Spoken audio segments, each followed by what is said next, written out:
Hi, everyone. Hi. You showed the picture of Tina, and it's so nice because I went to Creative Mornings in New York, and she was on the stage.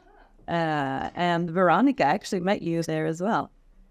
It's really nice to be here, and it's such an honor to speak at this event. I think it's a very important forum for everyone to gather and just share ideas, and they're usually really nice discussions that come up after. So my name is Nina Amjadi. I am the CEO of Brick Kingdom. We're a creative agency that focuses on the world of gaming. I'm also a TEDx Stockholm board member, and I also work closely with the schools of Piper Island and the Future Games Academy. So you can tell I'm very passionate about communities and sharing. I'm here today to talk to you about creative endurance, and obviously that can be taken in any way that makes sense for you. But for me, that is about creating teams that are sustainable and creating a sustainable creative framework for yourself. I'll share that, and then hopefully this will spark some discussion, and we'll discuss more. Okay.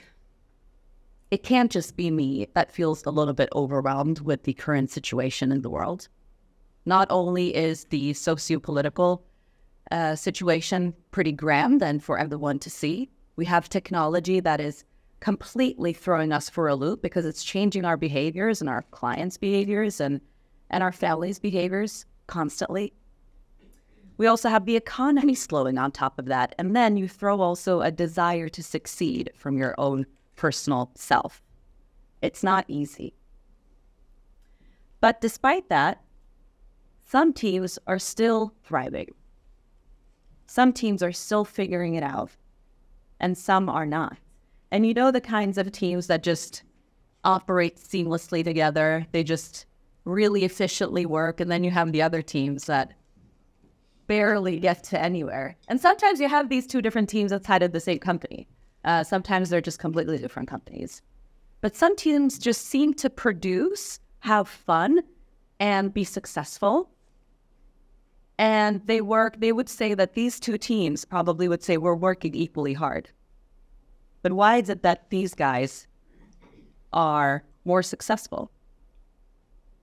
I think it's about balance. I think the creative process and the creative framework is highly complex, just as us people. And I think when you start mapping the complexity of people and their natural skills to the process, you find something pretty interesting there. So I want to share with you the 6 types of working geniuses. I read this. It's a book by Patrick Lencioni and Cody Thompson. I don't know if anyone has read it. Maybe? Good? It's good when nobody has read it, because then I'll be the bearer of that. The amazing fact.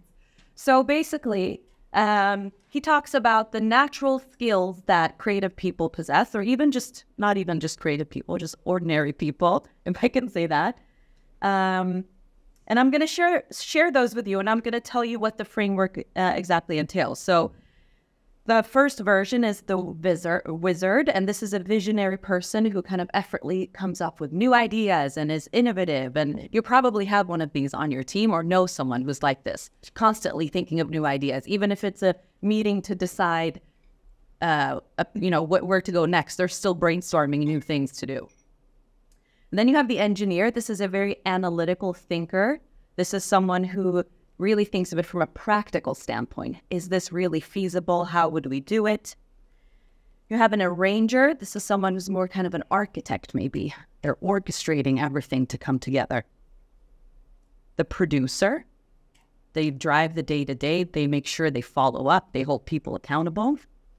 The champion. This is someone who's super excited, who puts the word out there, who essentially cheerleads a lot as well. And then you have a discerner, someone who really analytically just reviews and with a critical eye tries to determine if something is the way to go. Now, what this book says and what this theory says is that most of us tend to be drawn to 2 of these. This is what we naturally want to spend our day. If you come into the office and you have 6 tasks to do, you're drawn to 2 of these more that are natural to you. So it might be these 2. You might be full of ideas and you just want to walk around the office and just like, whoa, that's such a cool project. That's cool too. We should work and we should do this. And here's another idea. Maybe that's what you want to do. And then you have two of these that you just have to do. You're not super excited about them, but you have to do them. You have to be analytical and you have to drive the day-to-day. But then you have two that you absolutely despise. And I can give you a good example because I'm a more here, number one, which is a little problematic from time to time. But my husband is an engineer. And if I were to do his job, I would die. And he would die if he did this. And I think this is the point that I'm trying to make here, is that the 6 types of working geniuses is about finding your natural skill where you're drawn to and try to find balance in that.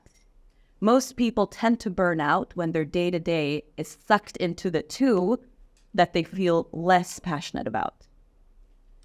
And if you not only look from yourself, but also from a team perspective, that's also true. If you only have a bunch of discerners, you won't get any ideas from that.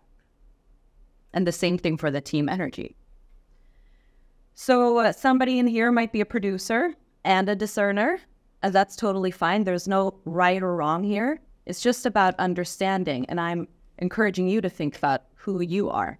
I know these are, in some instances, titles like engineer or producer, but don't think of them as the title. Just think of them as what it represents.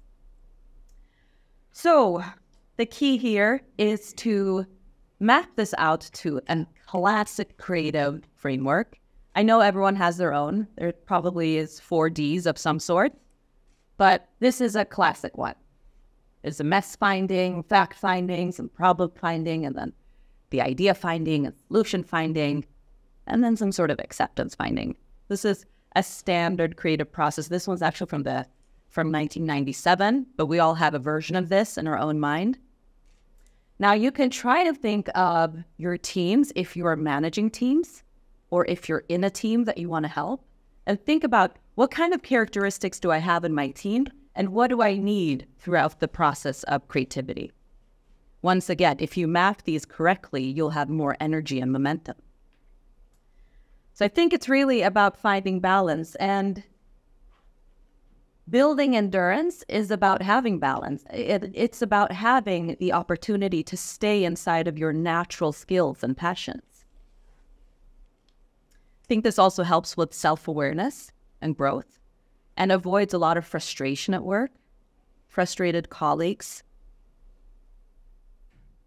I think it also improves morale and job satisfaction, because if you give positive feedback to someone in their own natural skill, they'll be extremely strengthened as well. This doesn't mean you shouldn't work on any of the other things. I need to be more engineer-like sometimes. I know that. But it doesn't necessarily make me happy to do that all day, every day. Now, you might wonder, what about the turtle? Why are there turtles in her slides? It's very strange. And I want to talk to you about the turtle because it is one of the most enduring animals. And I think we can draw some inspiration from this fantastic animal too. I have a son, he's 6 years old, and he has been into dinosaurs since he could talk. And what's cool about turtles is that they lived when the dinosaurs lived as well, the Triassic era, but they still live. They're still around. And most of turtles that we probably see or know of, they live for about 50 years, but there are turtles that live for longer.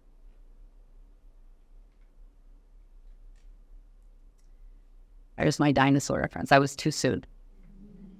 But this means that they are living throughout numerous of changes in the world, and they're still around. And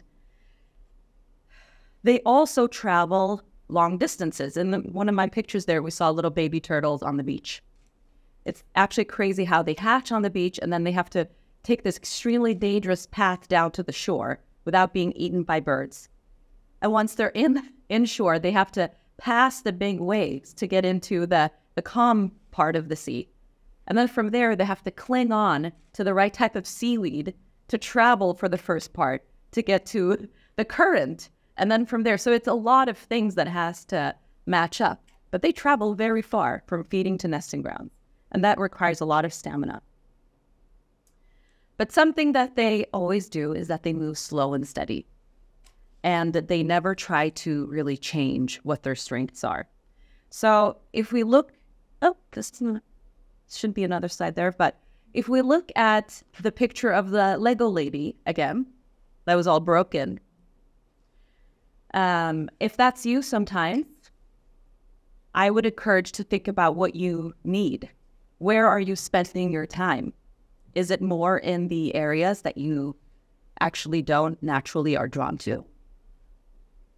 Is it something about just listening inwards or that you want someone to listen to you more? I think this is a good framework for you to use if you're in a team to ask people, where do you identify yourself here? And if you are an engineer, what do you need from the team? And if you're a discerner, what do you need? And maybe you can also think about, if you are a discerner or a producer, which one of these skills or natural skills are you most drawn to? Who could complement you? Because usually we're drawn to the same type of person at work. But what happens if you complement your skill with someone else's? All right.